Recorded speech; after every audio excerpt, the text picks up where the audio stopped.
नमस्कार, जय माता दी, जय महालक्ष्मी। मैं हूं आपके साथ आपकी अपनी हुसैन डॉक्टर वाय राखी। और सालों साल से आप मुझसे धनवर्षा पोटली मंगाते हैं। ये एक ऐसी चमत्कारी पोटली है जो लोग हमारे साथ अभी नए जुड़े, हमारे परिवार का हिस्सा। मैं उन्हें बता दूं, इसे धनतेरस वाले दिन आपको अपनी तिजोरी में, अलमारी में, गल्ले में, अपने ऑफिस में, अपने फैक्ट्री में या अपने मंदिर में घर के रखना होता है। ऐसा नहीं है कि इस पोटली को रखने के बाद धन की बारिश होने लगती है और आप हाथ पर हाथ धरकर घर पर बैठ जाइए, बाकी सब कुछ तो ये पोटली कर लेगी। अगर ऐसा होता तो ये पोटली अपने हाथों से बनाकर पूरे देश में मैं बांट देती। ये पोटली लक्ष्मी का साक्षात रूप है। ये तो जब आपके घर में जाएगी, आपको मिलेगी, आपके हाथ में आएगी, वो वाइब्रेशन से आप महसूस करेंगे। आपकी अपनी पूरी तरह से स्वतंत्र हैं, आपकी चॉइस है। लेकिन आपको अपने घर में लक इनहैंस बढ़ाना है और आपको पैसा बहुत चाहिए। आप बहुत मेहनत करते हैं लेकिन 99 पर आके आपके काम रुक जाते हैं। कुछ भी ऐसा है तो आपको ये धनवर्षा पोटली ज़रूर मंगानी चाहिए। अगर आपको ये धनवर्षा पोटली चाहिए तो पूजा, अनु और आरती को कॉल करें हमारे ऑफिस के नंबरों पर और तुरंत आप अपनी पोटली बुक कराएं। लेकिन जब भी आप पोटली की पेमेंट करें, पहले वीडियो कॉल कर ऑफिस, जो मेरे पीछे आपको ऑफिस दिखाई दे रहा है, ये ऑफिस या मुझे ज़रूर देखें। जब तक आप ऐसा ना करें, जब तक कहीं पर भी पेमेंट ना करें, ताकि आपकी कीमती कमाई कहीं फंस ना जाए। नंबर 1। नंबर 2, हमारे ऑफिस से कभी आपको कॉल नहीं आता, हम सीधा आपसे वीडियो के थ्रू बात करते हैं। ये पोटली रखनी कैसे है, कब रखनी है, कहाँ रखनी है, इसके लिए भी आपके पास डायरेक्टली मेरी एक वीडियो पहुँचेगी। इस तारीख पर रखिएगा, इस समय रखिएगा और आपको पूरी जानकारी दी जाएगी। तो अगर आपको ये चमत्कारी पोटली चाहिए तो तुरंत हमें कॉल करें। जय माता दी।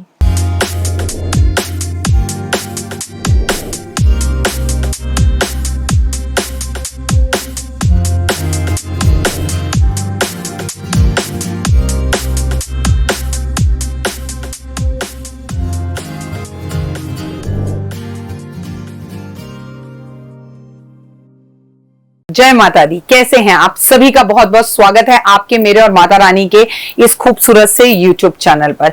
आप सभी का स्वागत, अभिनंदन करती हूँ। ओए हुए आपका दिन शुभ और मंगलमय हो, परमपिता परमात्मा से ऐसी कामना है। और आपका दिन शुभ और मंगल हो, इसको आप ही शुभ और मंगल कर सकते हैं। नहीं समझ में आया? सुबह हंसते हुए, मुस्कुराते हुए उठें, पॉजिटिव होकर उठें, पॉजिटिव बोलें, पॉजिटिव कहें, पॉजिटिव सोचें, तो आपकी जिंदगी में सब चीजें पॉजिटिव होने लगेंगी। ओए होए। इस वक्त आप मेरा अपना और माता रानी का YouTube चैनल देख रहे हैं। आपका स्वागत, अभिनंदन है। आप ये बताइए सबसे पहले कि आप लोग हैं कैसे? मैं बिल्कुल स्वस्थ हूं। मेरा पहला टॉपिक है नवरात्रों में क्या करें और क्या ना करें। इस वीडियो में आप बहुत, मतलब मुझे जरूरत भी नहीं आपको बताने की, मुझे मालूम है कि आप लोग पिछले 6 साल में बहुत अच्छे से इस बात को जान चुके हैं और माता रानी के जबरदस्त फॉलोवर हो चुके हैं। लेकिन फिर भी हम ये बात नहीं भूल सकते कि अभी अभी हमारा चैनल 6 साल का हुआ है। कल हमारे चैनल का जन्मदिन था, कल 14 तारीख थी और आज हमारे चैनल के बर्थडे को 6 साल 1 दिन हुए हैं जब मैं शूट कर रही हूँ। तो बहुत सारे हमारे परिवार में नए लोग, घर के सदस्य जुड़े हैं जिनको शायद कुछ चीजें नहीं पता। और कई बार क्या होता है, 6-6 महीने में नवरात्रे आते हैं तो हम भी बहुत सी चीजों को भूल जाते हैं। तो रिपीट करते रहना बहुत जरूरी है। तो आपको रिपीटेशन के लिए बता रही हूं कि हमें नवरात्रों में क्या करना चाहिए और क्या नहीं करना चाहिए। सबसे पहली बात, क्या करें?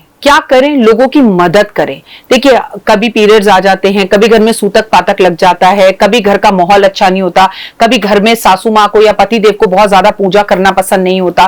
तो मैंने सोचा कर्मों पर, क्योंकि देखिए हम श्री कृष्ण की गीता की पद्धति को पूरी तरह से अपने ऊपर उतारू करते हैं कि कर्मों पर बिलीव करो, जस्ट बिलीव इन कर्मा। तो अगर आप बहुत पूजा पाठ नहीं कर सकते, आप व्रत नहीं रख सकते, आपके परिवार में आपको परमिशन नहीं है, तो लोगों की मदद करें, ठीक है, भक्ति करें, दान करें, भगवान के दर्शन करें, किसी को भोजन कराएं, किसी की नौकरी में मदद करें। अपने घर में इन दिनों में, इन पावन 9 दिनों के अंदर लोबान का धुआं सुबह शाम जरूर दें। घर में कीर्तन पूजन करवा सके तो जरूर करवाएं। कन्या पूजन रोज करें। अब कन्या पूजन में हमारा दिमाग की घंटी टिक टिक टिक टिक कर फिक्स है कि भाई हमें तो ना अष्टमी पर और नवमी में ही पूजन करना है। जी नहीं, आपको बता दूं, नवरात्रों में 9 दिन कन्या पूजन होना चाहिए।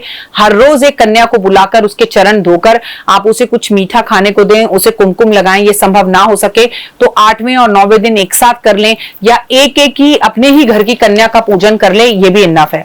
माँ को चुन्नी नारियल इस 9 दिन में अर्पण जरूर करें, पेड़ पौधों की सेवा करें, पेड़ पौधे जरूर लगाएं।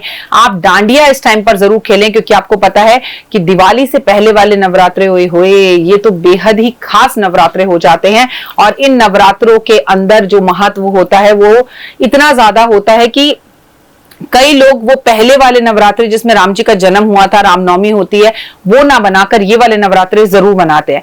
घर में रामायण का पाठ करना बहुत अच्छा है। अगर ये संभव ना हो सके तो म्यूजिक सिस्टम पर रामायण का पाठ चलाएं जरूर। और आप एक समय का भोजन त्याग दें। अगर आप व्रत नहीं रख सकते, भाई ठीक है, मैं जो एक ही टाइम घर में जो सादा खाना बनेगा वो खाऊंगा या खाऊंगी, क्योंकि मुझसे तो ये सत्तू का, कुट्टू का और सिंघाड़े का ये सब खाना मुझसे नहीं बनाया जा सकता। तो नॉर्मल जो आपके घर में भोजन बन रहा है वो एक समय का वही भोजन आप खाएं। हलवे और छोले का भंडारा जरूर करें। गौ माता की सेवा जरूर करें। गौशाला जरूर जाएं। नवरात्रों में थोड़ी देर के लिए आप मौन जरूर धारण करें, मौन लेकर बैठें, माँ की गाथाएं पढ़ें, अपनी माँ की सेवा जरूर करें, क्योंकि आपने कितने भी नवरात्रे कर लिए हो, अगर आप अपनी माँ की सेवा नहीं करते तो सभी नवरात्रे विफल है। आपको तामसी भोजन नवरात्रों में नहीं करना चाहिए। ब्रह्मचर्य का पालन करना चाहिए। लहसुन प्याज का त्याग करना चाहिए। मांस मदिरा को छोड़ देना चाहिए। घर में लड़ाई झगड़े नहीं करने चाहिए। उधार ना तो किसी को देना चाहिए ना लेना चाहिए, और कोशिश करनी चाहिए कि नवरात्रों में झूठ बोलने से बचे।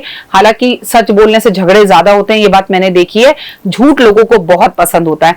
किसी को झूठी उम्मीद ना दे, हाँ भाई तू जा, तू कल आ जाना, मैं तेरी नौकरी लगवा दूंगा, हाँ मैं तेरा काम करा दूंगा। तो झूठी उम्मीद किसी को देना, किसी के झूठे महल बनाना, ये बहुत बड़ा पाप है। ऐसी गलती बिल्कुल ना करें। किसी और के वस्त्र ना पहने, किसी को अपने वस्त्र पहनने को ना दें। शाम के टाइम पर घर में झाड़ू लगाकर कूड़ा बिल्कुल बाहर ना निकालें। जिस व्यक्ति ने व्रत रख रखा है उसे अपने ही घर का भोजन करना चाहिए, किसी और के घर का भोजन नहीं करना चाहिए। और अगर आप ऐसा करते हैं कि दूसरे के घर में जाकर नमक खाते हैं तो आपके घर, जितनी भी आपके घर व्रत आपने जो रखा है उसका सारा फल उस व्यक्ति को मिल जाता है। घर को गंदा बिल्कुल नहीं रखना चाहिए। आपको नवरात्रों में घर में झगड़े करने से बचना चाहिए। सासू माँ या माता का अपमान करने से बचना चाहिए। किसी साधु संत की बदनामी करने से, किसी साधु संत का के बारे में अपशब्द बोलने से बचना चाहिए। और आपको गन्ने का रस जो है वो शंकर भगवान पर शहद के साथ अर्पण करना चाहिए। घर को साफ सुथरा रखना चाहिए। नवरात्रों में दिन के समय पर बिल्कुल नहीं सोना चाहिए। किसी की निंदा और चुगली में हमें नहीं पड़ना चाहिए। हमें बाल नहीं कटाने चाहिए, हमें नाखून नहीं काटने चाहिए। खुद पर संयम रखना चाहिए। व्रत रखें या ना रखें, लेकिन अपनी इच्छाओं पर कंट्रोल करना चाहिए। आपको माता को मेवे अर्पण जरूर करने चाहिए। माँ दुर्गा का दुर्गा सप्तशती दुर्गा कवच का पाठ करना चाहिए।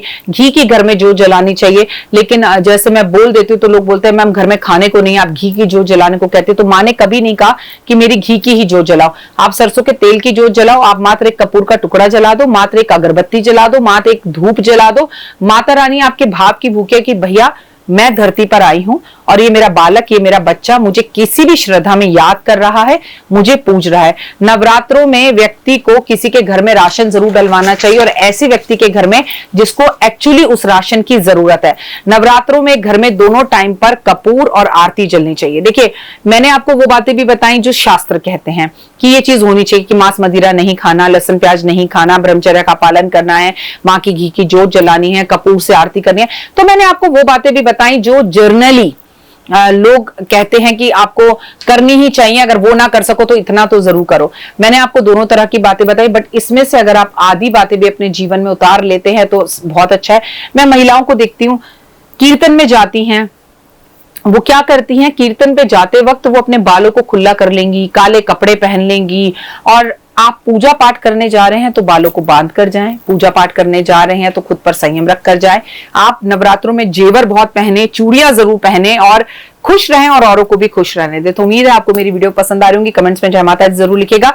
मुझे फेसबुक, इंस्टाग्राम, आप believe in Karma, 5 minute story, जोश मौज, शेयर चैट सब पर फॉलो कीजिएगा, क्योंकि हर रोज सुबह मैं आपके साथ लेकर आती हूँ कुछ चंद सेकंड्स की एक रेमेडी जो उस दिन को और खास बना देती है। और 2 मिनट का उपाय जिंदगी बदल जाए, तो ये मैं आपके साथ अपने इस चैनल पर शेयर करने वाली हूँ पूरे नवरात्रों में। फिलहाल दीजिए इजाजत। नमस्कार, जय माता दी। तो देख ली वीडियो, कैसी लगी, पसंद आई?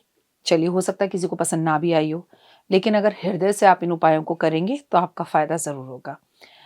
बहुत मेहनत करते हैं हम ये वीडियो बनाने के लिए, और मैं ही नहीं, सब तो अगर अभी तक आपने मेरे चैनल को लाइक, सब्सक्राइब, शेयर नहीं किया, ज़रूर कर लें। अगर आपको किसी भी तरह की कोई जानकारी चाहिए या आप चाहते हैं आपकी बताई हुई वीडियोस मैं बनाऊं, तो आप यकीन मानिए हमारे नंबर आपको सारे वॉलपेपर पर दिखाई देंगे। इन सब नंबरों पर, इन सब नंबरों पर, इन सब नंबरों पर, इन सब नंबरों पर आप हमें तुरंत कॉल करें और कॉल कर कर आप हमें मैसेज करें, व्हाट्सअप करें कि क्या वो विषय है जिस पर मैं आगे वीडियो बनाऊं। आप जो विषय मुझे देंगे उस पर मैं वीडियो बनाऊंगी। और हाँ, रुकिए, जाइए मत। आप में से बहुत से लोग मेरी इन वीडियो को रोज़ देख रहे हैं लेकिन चैनल सब्सक्राइब नहीं कर रहे, और उससे भी ज़्यादा प्रॉब्लम है कि आप मुझे अलग अलग चैनल्स पर देख रहे हैं। मेरा असली चैनल यही है, सिर्फ यही डॉक्टर वाई राखी एस्ट्रोलॉजर चैनल पर ही मुझे देखिए और कहीं नहीं। ये मेरी आपसे रिक्वेस्ट है।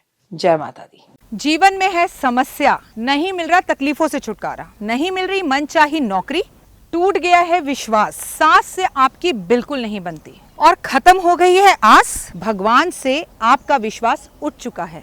टैरो के 78 कार्ड खोलेंगे भविष्य का राज, सरकारी नौकरी से हैं आप कोसों दूर, कुंडली जगाएगी कुंडली जागरण, कुंडली बताएगी आपका भविष्य। ऊपर से ये जादुई हवाएं, ऊपरी हवाएं, जादू टोना तंत्र विद्याएं, पति पत्नी और वो, करना होगा खुद पर विश्वास। दीजिए मुझे भी एक मौका, अपनी कुंडली दिखाइए, टैरो कराइए, लेकिन अपनी जिंदगी को जल्द बदलवाइए। मैं हूं डॉक्टर वाई राखी। आप मुझसे बात कीजिए, फ़ोन कीजिए, अपॉइंटमेंट लीजिए, आपकी ज़िंदगी के अंदर आएगा ज़बरदस्त बदलाव।